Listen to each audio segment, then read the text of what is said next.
ಹುಡ್ಗ ಇಡೀ ದಿನ ಜಾಸ್ತಿ ಊಟ ಮಾಡ್ತಾ ಇರ್ತಾನೆ. ಇವನ್ ಮೇನ್ ಗೋಲ್ ಏನು ಅಂತಂದ್ರೆ ದಪ್ಪ ಆಗ್ಬೇಕು ಅಂತ.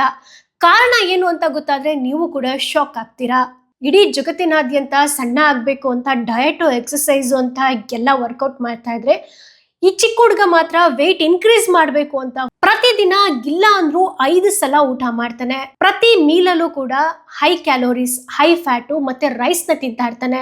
ಅವನ ಟಾರ್ಗೆಟ್ ಈ 1 ಮಂತ್ ಅಲ್ಲಿ ಇಲ್ಲ ಅಂದ್ರೂ ಬರೋಬ್ಬರಿ 15 kg ಜಾಸ್ತಿ ಮಾಡ್ಬೇಕು ಅಂತ.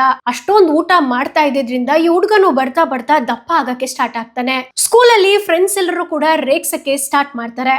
ಪೊಂಗ್ಸಿ ಪೊಂಗ್ಸಿ ಅಂತ ಕರೀತಾ ಇರ್ತಾರೆ. ಹಂಗಂದ್ರೆ ಅರ್ಥ ಫ್ಯಾಟ್ ಬಾಯ್ ಅಂತ. ಆದ್ರೂ ಕೂಡ ಇವನು ಊಟ ಮಾಡೋದನ್ನ ಬಿಡಕ್ ಹೋಗಲ್ಲ. ಯಾಕಂದ್ರೆ ಅವ್ರಪ್ಪನ್ಗೆ ಬ್ಲಡ್ ಕ್ಯಾನ್ಸರ್ ಇರುತ್ತೆ. ಇದರಿಂದಾಗಿ ಅವ್ರಪ್ಪನ್ಗೆ ಇಮಿಡಿಯೇಟ್ ಆಗಿ ಬೋನ್ ಮ್ಯಾರೋ ಟ್ರಾನ್ಸ್ಪ್ಲಾಂಟ್ ಮಾಡ್ಬೇಕಾಗುತ್ತೆ. ಈ ಹುಡುಗಂದು ಬೋನ್ ಮ್ಯಾರೋ ಫಾದರ್ಗೆ ಮ್ಯಾಚ್ ಆಗುತ್ತೆ. ಈ 10 ವರ್ಷದ ಹುಡುಗ ಕೇವಲ 30 kg ಮಾತ್ರ ಇರ್ತಾನೆ. ಬೋನ್ ಮ್ಯಾರೋ ಟ್ರಾನ್ಸ್ಪ್ಲಾಂಟ್ ಮಾಡ್ಬೇಕು ಅಂತಂದ್ರೆ ಮಿನಿಮಮ್ ಅಂದ್ರೂ 45 kg ಇರ್ಬೇಕಾಗುತ್ತೆ. ಅದಕ್ಕೆ ಆದಷ್ಟು ಬೇಗ ದಪ್ಪ ಆಗಿ ಅಪ್ಪಂದು ಆಪರೇಷನ್ ಮಾಡಿಸ್ಬೇಕು ಅನ್ನೋದು ಈ ಹುಡುಗನ್ ಗೋಲ್ ಆಗಿರುತ್ತೆ. ಬೇರೆಯವರೆಲ್ಲ ದಪ್ಪ ದಪ್ಪ ಅಂತ ಯಾಳಿಸ್ತಾ ಇದ್ರೆ ಫಸ್ಟ್ ಅಪ್ಪನ್ನ ಸೇವ್ ಮಾಡೋಣ, ಆಮೇಲೆ ಡಯಟ್ ಮಾಡಿ ಸಣ್ಣ ಆಗೋಣ ಅಂತಾನೆ. ಅದೇ ರೀತಿ 1 ತಿಂಗಳಲ್ಲಿ 18 kg ದಪ್ಪ ಆಗ್ತಾನೆ. ಅವ್ರ ತಂದೆದು ಆಪರೇಷನ್ ಕೂಡ ಸಕ್ಸಸ್ ಆಗುತ್ತೆ.